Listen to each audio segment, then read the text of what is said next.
خزانے، بتاؤ اے مفلسو کہ پھر کیوں تمہارا دل اضطراب میں ہے؟ ارے کیوں مانگے دنیا والوں سے، کیوں جائیں دنیا والوں کے پاس؟ میرے آقا وہ ہیں جن کے در سے تاجدار پلتے ہیں۔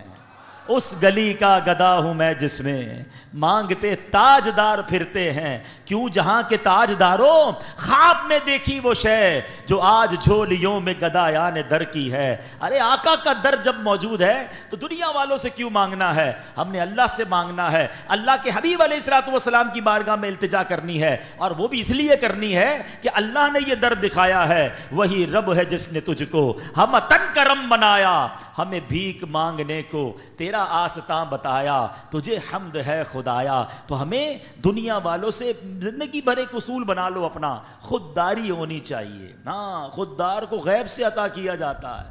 اللہ سے یہ دعا مانگو، یا اللہ مجھے بانٹنے والا بنانا، مجھے دینے والا بنانا، کبھی مانگنے والا نہ بنانا۔ پھر دیکھو تمہاری عزت بھی بڑھتی ہے، تمہاری روزی میں بھی برکت ہو جائے گی۔ تو بہرحال اللہ ہمیں کبھی کسی کا محتاج نہ بنائے، غیب کے خزانوں سے عطا فرمائے۔ درود پاک پڑھتے رہیے، جھولیاں بھری جاتی رہیں گی۔ ایک بار پھر محبت کے ساتھ باواز بلند درود پاک پڑھ لیں، صلو علی الحبیب محمد صلی اللہ علیہ وسلم۔ آج ماشاءاللہ درود پاک پر کافی زبردست کلام ہوا۔ ایک اور شاندار وظیفہ، اللہ اکبر، بلکہ شاید میں یہ کہوں تو غلط نہیں ہوگا کہ افضل ترین وظیفہ، جی ہاں، آج اس پر بات کریں گے، اور وہ کتنا اہم ہے ہماری زندگی میں، ہمارے ایمان کے لیے، وہ بھی انشاءاللہ پتہ چل جائے گا۔ صحابی رسول حضرت شداد بن اوس رضی اللہ تعالیٰ فرماتے ہیں کہ ہم صحابہ کرام علیہ رضوان اللہ پاک کے آخری نبی رسول ہاشمی صلی اللہ تعالیٰ علیہ وسلم کی خدمت میں حاضر تھے۔ آپ علیہ الصلوۃ والسلام نے ہم سے پوچھا، حل فیکم غریب، کیا کوئی تم میں اجنبی تو نہیں بیٹھا؟ تو صحابہ کرام نے کہا نہیں حضور، ہم سارے مسلمان ہی ہیں اور کوئی غیر نہیں ہے۔ تو نبی پاک علیہ الصلوۃ والسلام نے فرمایا اچھا ایسا کرو، دروازے بند کر دو۔ صحابہ نے دروازے بند کر دیے۔ اب آپ علیہ الصلوۃ والسلام نے فرمایا ارفعوا ایدیکم وقولوا لا الہ الا اللہ، ہاتھ اوپر اٹھا لو اور لا الہ الا اللہ پڑھنا شروع کر دو۔ حضرت شداد بن اوس کہتے ہیں ہم سب نے ہاتھ اوپر اٹھائے اور کلمہ پاک پڑھنا شروع کر دیا۔ کچھ دیر اسی طرح ہم ذکر کرتے رہے، نبی پاک ذکر کرواتے رہے، اور اس کے بعد مالک جنت قاسم نعمت صلی اللہ تعالیٰ علیہ وسلم نے خوشخبری سناتے ہوئے فرمایا ابشروا فإن اللہ قد غفر لکم، تمہیں بشارت ہو کہ بے شک اللہ پاک نے تمہیں بخش دیا ہے۔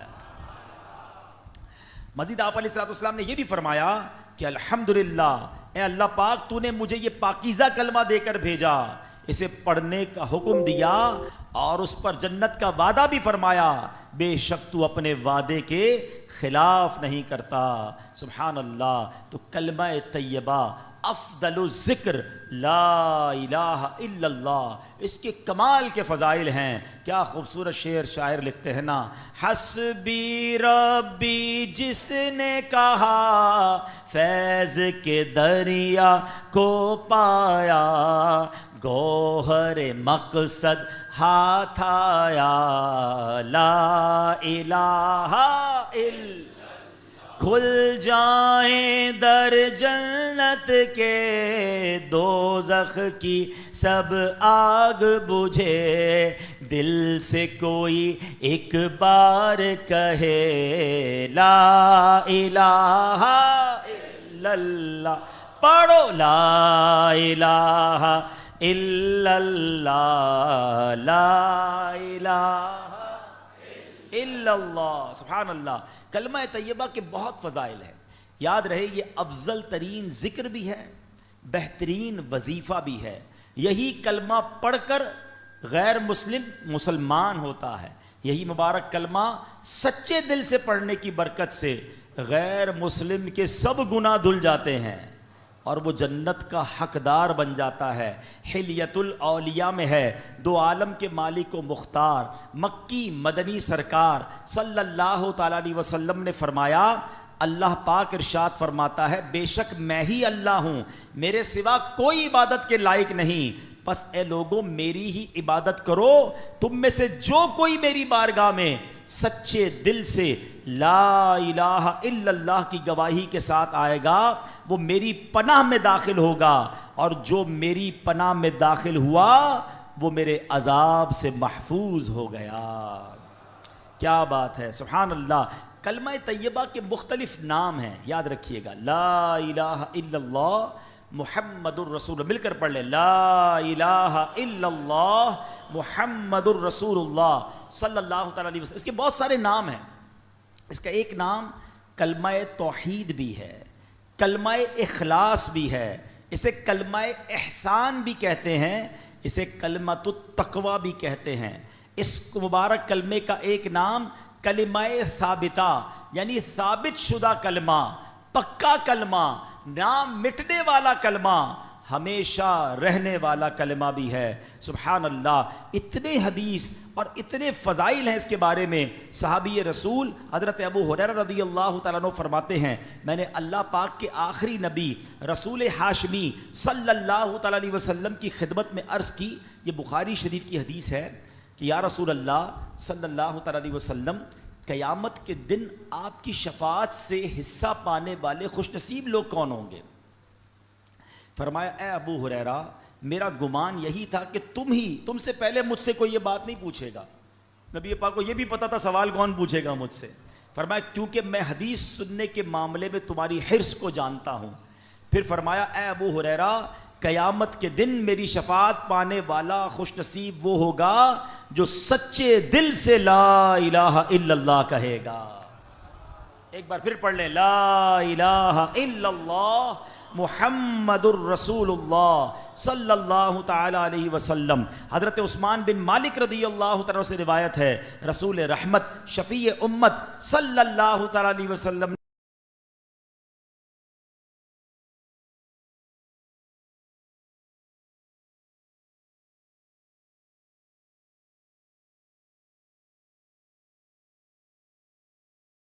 نے فرمایا، جو بندہ صرف اور صرف اللہ پاک کی رضا کی خاطر لا الہ الا اللہ کہے، بے شک اللہ پاک اس پر دوزخ حرام فرما دیتا ہے۔ ایک بار پھر پڑھ لیں، لا الہ الا اللہ محمد الرسول صلی اللہ تعلموا انہ لا الہ الا اللہ دخل الجنہ، یعنی جو اس حال میں مرا کہ وہ جانتا ہے اللہ پاک کے سوا کوئی عبادت کے لائق نہیں تو وہ جنت میں داخل ہوگا۔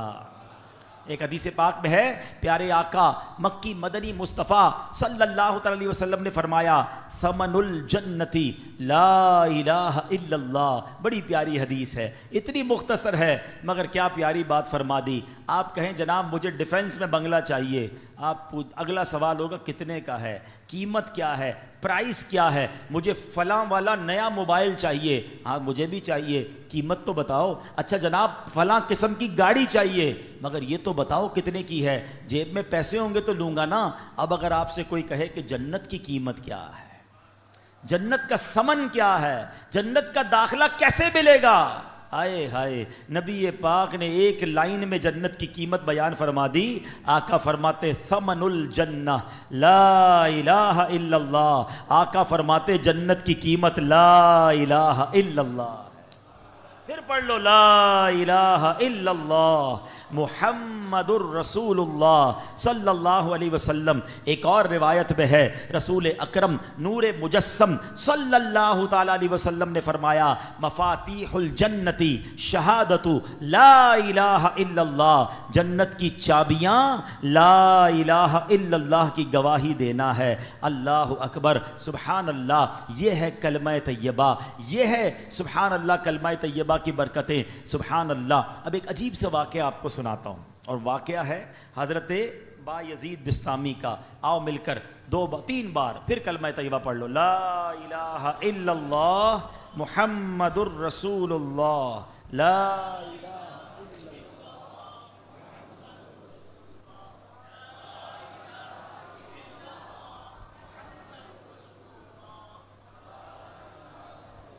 واہ واہ واہ، پڑھتے رہا کرو یار، زبان کو عادی بناؤ۔ پتہ ہے آپ کو، ابھی آگے حدیث سنو گے آپ، افضل الذکر، لوگ پوچھتے ہیں نا یا سب سے افضل ذکر بتائے. حدیث کے الفاظ ہیں افضل الذکر لا الہ الا اللہ. سب سے افضل اگر کوئی ذکر ہے نا تو وہ لا الہ الا اللہ ہے. پڑھتے ہی نہیں ہیں. انشاءاللہ آگے اس پر بات کرتے ہیں. میں واقعہ سناتا ہوں. حضرت بایزید بسطامی رحمۃ اللہ تعالی علیہ ایک مرتبہ سفر میں تھے. آپ کو غیب سے آواز آئی اے بایزید سمعان نامی شہر میں جاؤ, وہاں کے غیر مسلموں کے ساتھ ان کے عید کے اجتماع میں شرکت کرو. بایزید فرماتے ہیں کہ اللہ پاک کی پناہ, میں غیر مسلموں کے تہوار میں شرکت کروں؟ آپ نے کہا کہ نہیں, یہ میرے لیے پیغام نہیں ہو سکتا. رات سوئے, خواب میں پھر یہی آواز آئی بایزید جاؤ اور غیر مسلموں کے فلاں تہوار میں عید میں شرکت کرو. پھر یہ کہتے میں اٹھ گیا, خواب سے کانپنے لگا, سوچ رہا تھا کہ یہ کس کی آواز ہے, مجھے کون پیغام دے رہا ہے, کہیں شیطان کی طرف سے تو نہیں. کہہ رہے میں بیدار تھا تو جاگتے میں آواز آئی اے بایزید ڈرنے کی ضرورت نہیں, تم میرے فرما بردار ہو, مگر غیر مسلموں والا لباس پہنو, ان کے اجتماع میں جاؤ, ایک راز ہے اس میں. اب حضرت بایزید اللہ کے برگزیدہ بندوں میں سے ہیں. اب سمجھ گئے کہ یہ شیطان کی طرف سے آواز نہیں ہے, یہ رحمان کی طرف سے پیغام ہے. آپ نے لباس پہنا اور آپ چلے گئے غیر مسلموں کے تہوار میں. اب سارے بہت بڑا میدان, بہت بڑا میلہ, سب لوگ اپنے سب سے بڑے عالم کے انتظار میں بیٹھے ہیں. کچھ دیر بعد ان کا عالم آیا, سب لوگ بیٹھ گئے, اس نے تقریر کرنی تھی, مگر جیسی وہ عالم تقریر کرنے کھڑا ہوا نا, وہ کپ کپانے لگا, وہ لرزنے لگا, اور وہ کہتا ہے کہ لوگوں نے کہا اے سردار آپ تقریر شروع کیجئے. تو کہتا ہے کہ تو ہمارے اجتماع میں ایک محمدی بیٹھا ہے, ایک اللہ کے آخری نبی کا امتی بیٹھا ہے, اور وہ تمہارے دین کا امتحان لینے آیا ہوا ہے, اس لیے میری آواز ہی نہیں نکل رہی ہے. پھر اس نے بلند آواز سے کہا اے محمدی, اے اللہ کے آخری نبی کے امتی کھڑے ہو جاؤ. حضرت بایزید بسطامی کھڑے ہو گئے. تو اس عالم کہتا میں تم سے کچھ سوال کروں گا, تم نے جواب دیا تو اس کے بعد ہم ساری باتیں تمہاری مانیں گے, اور اگر تم جواب نہ دے سکے تو ہم تمہیں قتل کر دیں گے. حضرت بایزید بسطامی تو ولیوں کے سردار تھے. آپ نے کہا پوچھو جو پوچھنا ہے. اس غیر مسلم نے بھرے مجمع میں 61 سوال کیے, 61 کوسچن کیے حضرت بایزید بسطامی سے. حضرت بایزید بسطامی نے سب کے سب ٹھیک جواب ارشاد فرما دیے. اب وہ کہتا اب ایک سوال کا جواب اور دو, آسمانوں اور جنت کی چابی کیا ہے؟ غیر مسلموں کا جو پادری تھا, بڑا ان کا عالم تھا, تو آپ نے جواب دیا. اچھا معاف کیجیے گا, حضرت بایزید بسطامی نے اسے سوال کیا, تم نے کر لیے سوال, اب میں سوال کرتا ہوں, بتاؤ آسمانوں اور جنت کی چابی کیا ہے؟ تو جو غیر مسلموں کا عالم تھا نا, وہ کہتا ہے آسمانوں اور جنت کی چابی کلمہ طیبہ لا الہ الا اللہ محمد الرسول اللہ ہے. اللہ نے اللہ پاک نے اس کی زبان پر حق جاری کر دیا. اب اپنے اتنے بڑے عالم کی آواز سن کر, اس کا جواب سن کر, اس میدان میں ہزاروں غیر مسلم تھے, سب کے سب کلمہ پڑھ کر مسلمان ہو گئے. اللہ اکبر, یا رسول یا اللہ, جاری رہے گا فیضان کلمہ طیبہ. اچھا اب یہاں بڑی خوبصورت بات علماء نے لکھی کہ کلمہ طیبہ کے فضائل تو بہت سارے ہیں, لیکن اس کے تقاضے پورے کرنا بھی ضروری ہیں. فرمایا کہ حضرت زید بن ارقم رضی اللہ عنہ سے روایت ہے, رسول ذیشان مکی مدنی سلطان علیہ الصلوۃ والسلام نے فرمایا جس نے اخلاص کے ساتھ لا الہ الا اللہ کہا وہ جنت میں داخل ہوگا. صحابہ کرام نے عرض کی یا رسول اللہ صلی اللہ علیہ وسلم کلمہ طیبہ کا اخلاص کیا ہے؟ فرمایا یہ کہ بندہ اللہ پاک کی حرام کردہ چیزوں سے بچتا رہے. اب ایسا نہیں صرف لا الہ الا اللہ پڑھتا رہے بھائی جنت میں چلے جائیں گے. ایک مرتبہ حضرت وہاب بن منبہ رحمۃ اللہ تعالی کی خدمت میں عرض کیا گیا کیا کلمہ طیبہ جنت کی چابی نہیں ہے؟ فرمایا کیوں نہیں ہے, بالکل ہے, لیکن ہر چابی کے دندانے ہوتے ہیں نا, اگر تم ان دندانوں کے بغیر تالا کھولنا چاہو گے تو تالا نہیں کھلے گا. سبحان اللہ, کتنی پیاری مثال دے دی کہ کلمہ طیبہ جنت کی چابی ہے, مگر اس کے دندانے کیا ہیں؟ نماز ہے, روزہ ہے, حج ہے, زکوٰۃ ہے, جو فرائض ہیں وہ اس کے تالے کی چابی کے دندانے ہیں. تو گویا کلمہ بھی پڑھنا ہے, نماز بھی پڑھنی ہے, روزے بھی رکھنے ہیں, فرض ہو جائے تو حج بھی کرنا ہے. چلو حج کے بارے میں بھی تھوڑی سی بات کر لوں, کیونکہ حج کا سیزن آیا ہوا ہے. جناب بڑی تعداد میں وہ لوگ ہیں جن پر حج فرض ہو جاتا ہے مگر وہ حج نہیں کرتے. اس کو آسان نہ سمجھنا. جس طرح نماز فرض ہے نا, جس طرح روزہ فرض ہے. آپ کو پتہ ہے اسلام کے 5 پلر بچپن سے پڑھ رہے ہیں, 5 ارکان اسلام. اسکول میں تھے جب سے, مدرسے میں جب سے پڑھے, سب نے پڑھے ہوں گے. کون کون سے ہیں؟ نماز, روزہ, حج, زکوٰۃ اور توحید کا اقرار, کلمہ پاک پڑھنا. تو اب کلمہ تو پڑھ لیا, اچھا نماز کو اب بھی لوگ پکا فرض سمجھتے ہیں. بعض لوگ زکوٰۃ اور حج کو اتنی اہمیت نہیں دیتے, یہ بھی پلر ہے اسلام کا. اور حج نہ کرنا, اب میں جو حدیث سنانے جا رہا ہوں نا وہ بڑی ہلا دینے والی ہے. حدیث پاک کا مضمون ہے, نبی پاک فرماتے ہیں جو کوئی شخص استطاعت کے باوجود, یعنی طاقت رکھتا ہے, پیسے بھی ہیں, گھر والوں کو بھی نان نفقہ دے سکتا ہے, ایسی صحت بھی ہے کہ حج کر سکے, استطاعت کے باوجود حج نہ کرے, آقا فرماتے مجھے کوئی پرواہ نہیں وہ عیسائی ہو کر مرے یا یہودی ہو کر مرے. یعنی معاذ اللہ اس کے ایمان پر خاتمہ نہ ہونے کا خوف ہے. لوگ کہتے ہیں یار بس حج کرنا ہے تو وہ ذرا بچی کی شادی کر لوں پھر کر لوں گا, وہ ذرا کاروبار سیٹ کر لوں پھر کر لوں گا, آج کل بڑی گرمی ہے, حج ذرا ٹھنڈ میں آئے گا نا پھر کر لوں گا. اور اللہ کے بندوں ہمیں نہیں پتہ ہم زندہ رہیں گے نہیں رہیں گے اگلے حج تک. کئی لوگ پچھلے حج میں ہمارے ساتھ تھے, اس بار نہیں ہیں. اگر فرض ہے تو دیر نہ کریں, اور اگر تم یہ سمجھتے ہو نا کہ 2-4 کام اٹکے ہوئے ہیں وہ ٹھیک ہو جائیں تو حج کروں گا, ارے تمہاری بھول ہے, وہاں چلے جاؤ, سارے کام ادھر سے ہی تو بن جاتے ہیں. بگڑے ہوئے بنتے ہیں سب کام مدینے میں, بٹتے ہیں جہاں بھر کے آلام مدینے میں. مشکل میں ہو تو جاؤ نا آقا کی دربار میں. اور لوگ کہتے تھوڑے پیسے, مطلب حج کے پیسے تو ہیں مگر اس سے زیادہ نہیں ہیں, وہ کم ہو جائیں گے. بھول ہے تمہاری. حدیث پاک سناتا ہوں جس کا مضمون ہے حج کرو غنی ہو جاؤ گے. ہاں حج کرنے سے مال میں بھی برکت ہو جاتی ہے, تو حج میں سستی نہیں. حج ایک ہی بار فرض ہے, ایک بار کر لیا پھر بار بار نہیں ہے. لیکن جس نے ایک بار بھی نہیں کیا, اچھا ایک اور عجیب فینومینا, عمرے کرتے رہتے ہیں, ہر سال عمرہ کرتے, حج نہیں کیا. ارے بھائی تم 100 عمرے کر لو, تمہارا فرض ادا نہیں ہوا ہے. کوئی 100 نفل پڑھے اور فرض نہ پڑھے تو کیا ہوگا؟ فرض ادا ہو جائے گا؟ نہیں ہوگا نا, فرض کرنا پڑے گا نا. یہ بالکل اسی طرح حج کرنا پڑے گا. اور میں آپ کو سچ بتاؤں, کسی عاشق رسول کے ساتھ حج کر لیا نا, پھر حج کی بار بار کیے بغیر چین آئے گا نہیں. حج کا مزہ بھی اور ہے, حج کا لطف ہی اور ہے. عرفات کا میدان, مزدلفہ کی راتیں, مینا کی بہاریں, آؤ جمعرات کی رات ہے, حج کا ذکر ہوا ہے.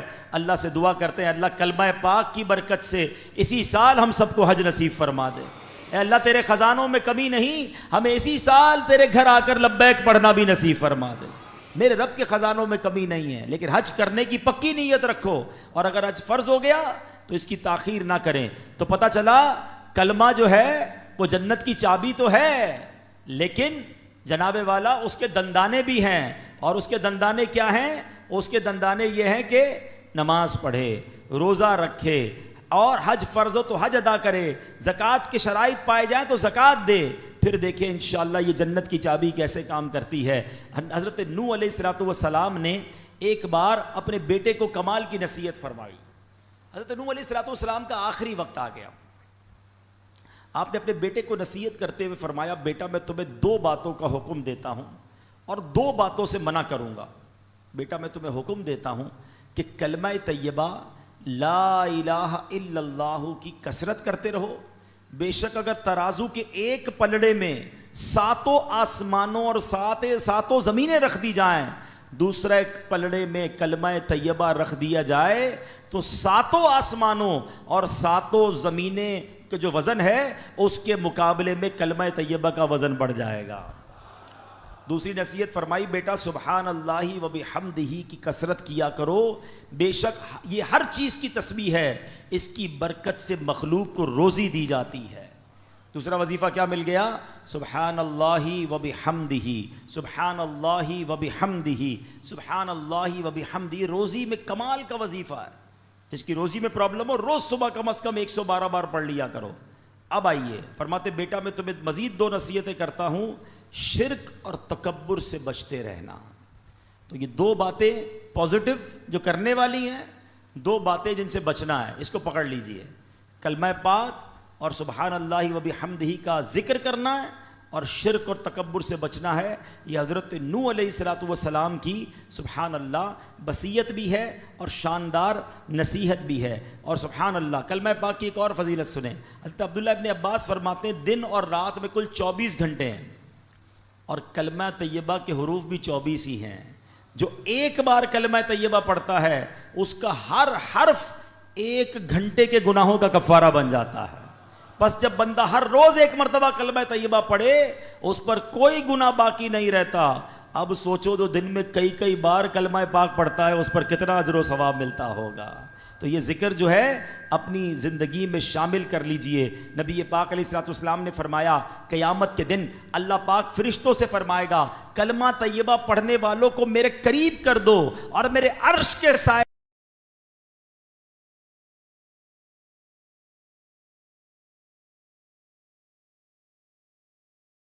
میں جگا دو, بے شک میں ان سے محبت کرتا ہوں. اللہ کا محبوب بننا ہے تو کلمہ پاک کا ورد کیجئے. اللہ اکبر. میں نے ایک شروع میں بات کہی تھی کہ افضل الذکر کیا ہے. اب حدیث سن لو. احمد مجتبیٰ رسول خدا صلی اللہ تعالی علیہ وسلم نے فرمایا افضل الذکر لا الہ الا اللہ و افضل الدعاء الحمدللہ. آقا فرماتے ہیں افضل ذکر ہے لا الہ الا اللہ اور افضل دعا ہے الحمدللہ. تو سبحان اللہ کلمہ شکر بھی ادا کرنا ہے. بہرحال میرے پیارے اسلامی بھائیوں, اب ایک اور اہم بات سبحان اللہ کہ ہمیں جب آخری وقت کسی کا آ جائے نا, کسی مردے کا, کسی شخص کا آخری وقت انتقال کا وقت قریب آ جائے, تو اس وقت اس کے پاس جا کر کلمہ پاک کی تلقین کرنی چاہیے, کلمہ سکھانا چاہیے. نبی پاک کا فرمان لقنوا موتاکم لا الہ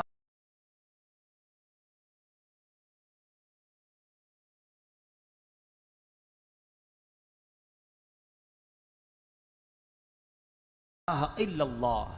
اپنے مردوں کو لا الہ الا اللہ کی تلقین کرو, یعنی جو مرنے کے قریب ہو اسے کلمہ سکھاؤ, اس طرح کہ اس کے پاس بلند آواز سے کلمہ پڑھو. اب اس کا طریقہ بھی سمجھ لیں. بعض اوقات پتہ ہے کیا غلطی کرتے ہیں, کسی کا آخری وقت ہو اس کے پاس جا کر کہتے ہیں کلمہ پڑھو, لا الہ الا اللہ پڑھو, لا الہ الا اللہ محمد رسول اللہ پڑھو. یہ نہیں کرنا چاہیے.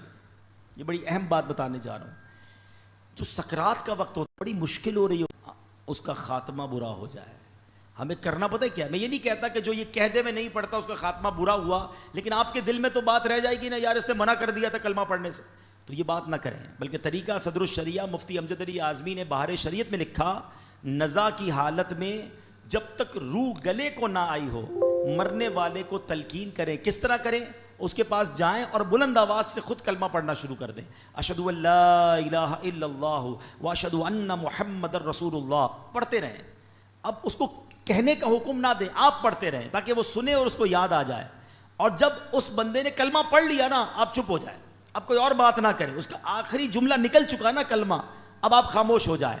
ہاں اگر کلمہ پڑھنے کے بعد اس نے پھر کوئی بات کر دی, اب دوبارہ آپ بلند آواز سے کلمہ پڑھنا شروع کر دیں. کوشش کریں کہ اس کا آخری کلام جو ہے وہ لا الہ الا اللہ محمد الرسول اللہ صلی اللہ تعالیٰ علیہ وسلم ہو جائے. اللہ مجھے اور آپ کو مرتے وقت بھی کلمہ نصیب فرمائے. کس کس کی تمنا ہے مرتے وقت کلمہ پڑھنا ہے؟ سبحان اللہ. آج کل پڑھتے ہو؟ مرتے وقت سب کو پڑھنا ہے. روزانہ کتنی بار پڑھتے ہو؟ آج کا بیان نکال دیں, آج کے بیان میں تو ماشاءاللہ کئی بار ہم نے پڑھ لیا. آپ چوٹ کرنے کے لیے کہہ رہا ہوں, پچھلے ایک ہفتے میں کتنی بار کلمہ پڑھا ہے؟ اپنے آپ کو جواب دینا, مجھے جواب مت دینا. تمنا کیا ہے کہ مرتے وقت کلمہ پڑھوں, آخری زبان پر کلمہ پاک ہو. زندگی میں نہیں پڑھنا ہے. کتنی فضیلتیں سن لی, افضل الذکر کہا گیا اس کو. اور ایک بات یاد رکھنا, مرتے وقت تو ویسے ہی پڑھنا مشکل ہوگا, ہاں زبان بھاری ہو جائے گی. آپ نے دیکھا بخار میں الفاظ نہیں نکلتے, سر میں درد ہو تو بات کرنے کو جی نہیں چاہتا, پیٹ میں درد ہو زیادہ بندے کی منہ سے بات ہی نہیں نکلتی ہے. ارے یہ پیٹ کا درد, سر کا درد, بخار کچھ نہیں ہے. اللہ عافیت رکھے. کتابوں میں لکھا موت کا ایک جھٹکا تلوار کے 1000 وار سے زیادہ سخت ہے. کیسے پڑھو گے کلمہ جب پوری زندگی نہیں پڑھتے تھے؟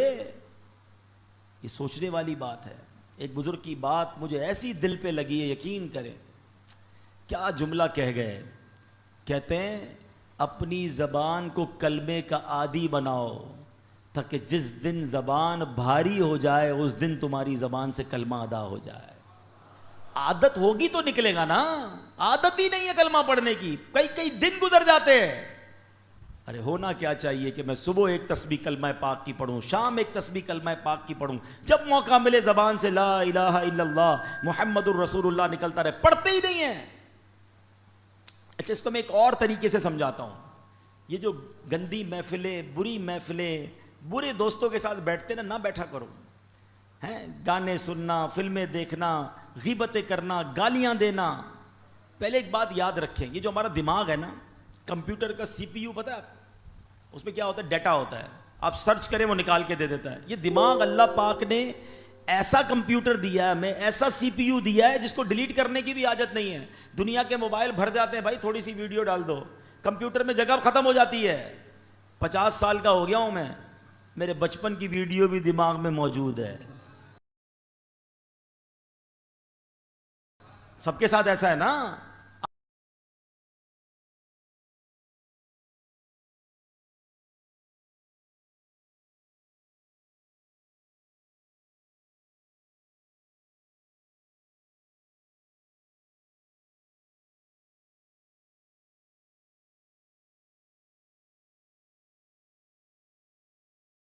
آپ کو بچپن کے کئی واقعات ایسے یاد ہیں جیسے آپ کی آنکھوں کے سامنے فلم چلتی ہے. یہ کدھر سیو ہے, ادھر سیو ہے. جس کا نام لیتا ہوں اس کی تصویر آ جاتی ہے دماغ میں. کیسے آتی ہے؟ یہ سب کی تصویریں سیو ہیں. دنیا بھر کے ممالک دیکھے, وہ دماغ میں سیو ہیں. سب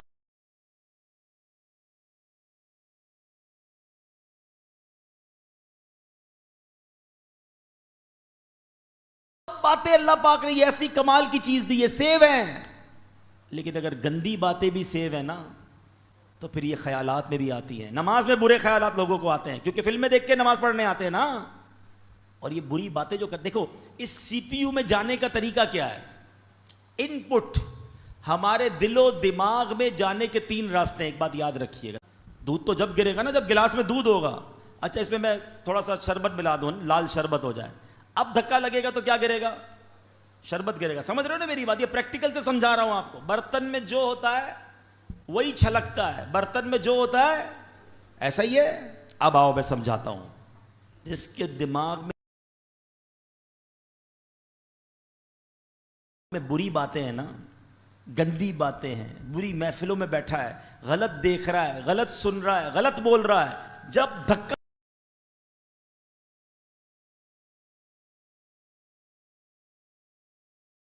لگتا ہے نا پھر وہی باہر نکلتا ہے.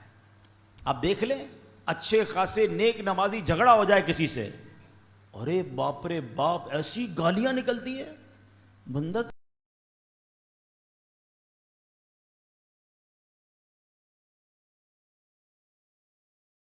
اس کو کیا ہو گیا یار. پتا چلتا ہے کہیں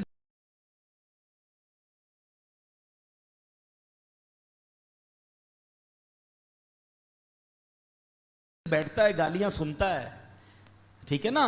اور کسی شریف النفس آدمی جس نے کبھی گالیاں سنی ہی نہیں ہے, بیٹھتا ہی نہیں بری صحبت میں, اس کو دھکا دے دو, اس سے کسی کا جھگڑا ہو جائے, وہ کہے گا یار نہیں مارو مجھے, کیوں لڑ رہے ہو بھائی, نہیں بھائی نہیں کرو. اس کے منہ سے گالی نکلے گی نہیں کیونکہ اندر گندا نہیں ہے. چلو ایک اور ایگزامپل, ایک اور مشورہ, ایک اور طریقہ. چلے موٹر سائیکل گاڑیاں تو کم, لا الہ الا اللہ, یا رسول اللہ, یا غوث پاک, سمجھ لو اندر صحیح بھرا ہوا ہے. سمجھ رہے ہو؟ اندر آپ کا پاک بھرا ہوا ہے, جھٹکا لگ رہا ہے, اچھا ہی نکل رہا ہے. مگر ایسے بھی لوگ یہاں بیٹھے ہوں گے, اللہ کرے نہ بیٹھے ہوں, لیکن سن رہے ہوں گے کہ جب جھٹکا لگتا ہے نا گالی نکلتی ہے, ابے تیری, ابے او, پتہ موت کا جھٹکا لگے گا اور خطرناک جھٹکا لگے گا. اندر اچھا بھرا ہوا ہوگا نا وہ باہر آ جائے گا, اور اگر اندر برا بھرا ہوا ہوگا نا, بے حیائی, برائی, گالیاں, مارے نہ جائیں, کہیں مرتے وقت بری باتیں زبان پہ نہ آ جائیں. ہماری تمنا کیا ہے؟ کلمہ پڑھتے پڑھتے, درود پڑھتے پڑھتے, یا رسول اللہ کہتے کہتے, میں وہ سنی ہوں